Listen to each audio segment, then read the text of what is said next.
Series was over after the second game, probably midway through the second game.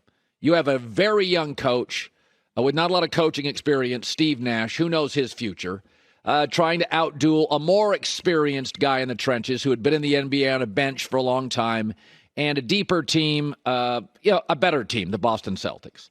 So remember, though, a couple years ago, Kyrie Irving informed us that they would not need a coach, really. It'd be by committee if Kyrie wanted to coach, if KD wanted to coach. This was really what Kyrie believes. He probably still believes it. Now, after last night's loss, he also believes he could be not only co-coach, but co-general manager. Oh, boy. Us, we. No. Kyrie's that person that loves to tell you he has all the answers. Remember, he said the world's flat. Magellan actually proved it wasn't, but if you want to sail around the world to disprove Magellan, go for it. You'll have plenty of time now. You're out in the first round. He also told us the vaccination, how it affects all of us. I tend to lean on Ivy League and Stanford epidemiologists, but what do I know? He can coach, and now he can general manager. Yeah, okay, yeah. There's types. This type of guy is all over the internet. He's almost always anonymous, and he's always a loser. Tells you how much he knows about the world. Way out of his territory, his confines. Again, I'm not a shut up and dribble guy. I am a be great at what you're great at. That's awesome.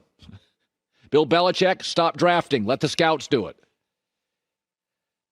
I'll say what I said yesterday. KD has to go to the owner and the front office and say, get Kyrie out of here.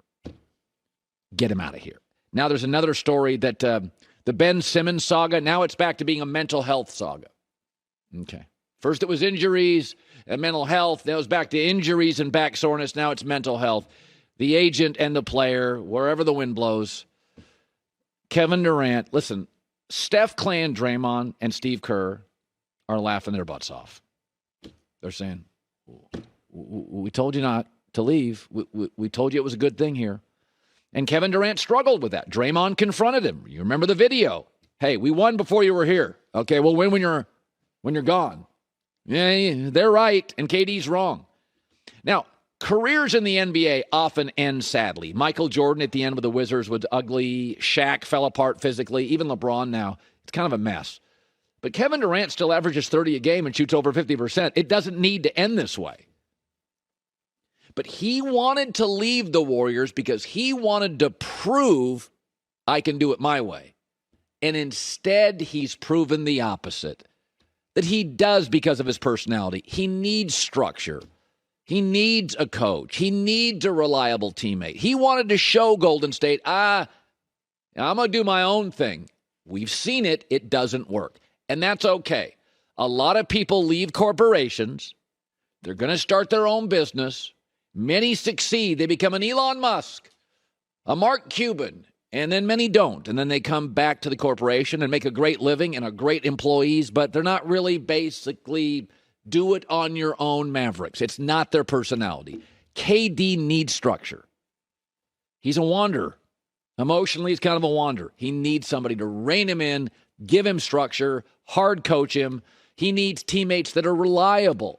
Because deep down, Kevin Durant's very reliable. He loves basketball and likes to wander, but he likes to win. He plays real defense. He's accountable, and he's committed. And right now, you got two guys in Ben Simmons and Kyrie Irving that just aren't. And his career is ending sadly, but unlike MJ, he's not washed. Unlike Shaq, he's not fallen apart. Even LeBron now missing a lot of games. Kevin's a 30-point-per-game player in this league. He is still absolutely as good as anybody on the planet getting a bucket. And he is trapped. And what is the one thing he wouldn't do in San Francisco with the Warriors? And it's not his personality. He would not confront Draymond Green. And it blew up his career. He's not going to confront Kyrie. It's not who he is. Got to go upstairs. You got to ask the owner. You got to ask the boss. Get him out of here. Because otherwise, they're already laughing at you at Golden State. Everybody else is going to be too. The only way to turn this thing around is do what you're uncomfortable doing. Confrontation. Otherwise, it is a sad, sad ending for a remarkably committed basketball icon. All right, so we're getting real close to the draft. And it has been a really interesting last 3 or 4 months in the NFL. For years and years and years, there are certain positions you pay and certain positions you don't. And you don't want to overpay for any position. But suddenly in the last couple of months, wide receivers have just started making quarterback money. It's like almost, you've heard of a housing bubble. It's like a wide receiver bubble. Like, we know they're valuable, but I mean, good God, the 19, 20, 30 million a year. It's like, whoa. We have housing bubbles. We have market bubbles. I do think we have a little bit of a wide receiver bubble. So the Niners have Deebo Samuel, and they're in a tough spot. George Kittle is great, but he gets banged up. Brendan Ayuk has been really inconsistent, so he's probably always going to be a 2. And they don't really have a 3. Now, they do run the football better than almost anybody. Their coach is really smart. He elevates everybody. And the Deebo Samuel situation was kind of tricky. So Deebo, people tend to forget this. It's recency bias. Deebo is not a dependable 12-catch-a-game guy. He's erratic. He has 1-catch games. He has 9-catch games. And so San Francisco thought, how do we make him more consistent? We'll add him into the run game. And voila, they found the secret sauce. He runs a little, he receives a little, now he's a big-time player. But he doesn't want that, right? He doesn't want to get banged up like that, and I understand it. But he's not Stephon Diggs. He's not Jamar Chase. You don't get the same receiver every weekend. So they thought, let's add an element to his game with our great coach, Kyle Shanahan. This will now make him a wildly productive player. And he's like, okay, if we're going to do that, I want to be paid now, I want to be paid early, and I want to be paid most. So now we got a real issue. John Lynch talked about this and said, we love him. We don't want to let go of him despite all the rumors you hear. So let's just think about this for a second. Let's just talk wide receivers broadly, holistically here. Kansas City and Green Bay. You and I, everybody would admit, Kansas City and Green Bay, these are well-run teams. They really are. They're well-run teams. They have said, we can't pay $30 million for a receiver. We can't pay. We're going to let him go.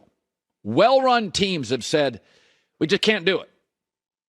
Who spent big money this offseason on wide receivers? Jags, Dolphins, Raiders, and the New York Giants have the most expensive wide receiver room in the league.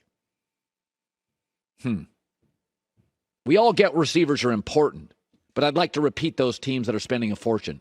Jags, Dolphins, Giants, Raiders. And I'd like to repeat the teams who are actually getting value out of receivers, seeking, a little budget constraints. Green Bay, Kansas City, and the Rams. The Rams went and got Allen Robinson. They went bargain shopping and kind of stole him. And he may only be a 2, but he's a great 2. So the Rams, they let Robert Woods go. They went bargain shopping, and we think they're a wildly effective team in the wide receiver space. They draft them and they don't whiff on a lot of them. So all I'm saying here is San Francisco, I understand this, and I've been saying this now for 3 weeks. A few years ago, 3 teams in the NFL went big on running backs. The Panthers with McCaffrey, the Jets with Le'Veon Bell, and the Cowboys with Ezekiel Elliott. Any of them happy with those contracts today, this morning? No, not really. Vikings did with Dalvin Cook. That one you can live with. But there's housing bubbles, and there's stock market bubbles, and there's tech bubbles. San Francisco's saying, we may be in the middle of a wide receiver bubble here, and we like him. But let's not frame this as, he is Jamar Chase as a talent, or he is as dependable as a Stephon Diggs. He was a little erratic, came into a camp not in great shape. 1 year played only 6 games. It wasn't until the Niners said, we're going to add him into the run game, he will be more consistently valuable. And he really was. He was very dynamic last 9-10 games of the year. But you got to be careful here. College football is now giving the NFL 25 guys who can play a year. Like a lot now. I'm not saying there's a Jamar Chase in this draft, but there may be a lot of Michael Pittmans with the Colts. There may be 15 of those. And as the world turns, I think it's an interesting proposition. I think if Brandon Ayuk was as good as they had hoped, they'd move off him. He's not, so I don't think they can. Hi, everybody. Thanks for watching. Subscribe here to get the latest from the show. Also, be sure to check out more of the best clips from The Herd or go watch a few segments from other shows on FS1.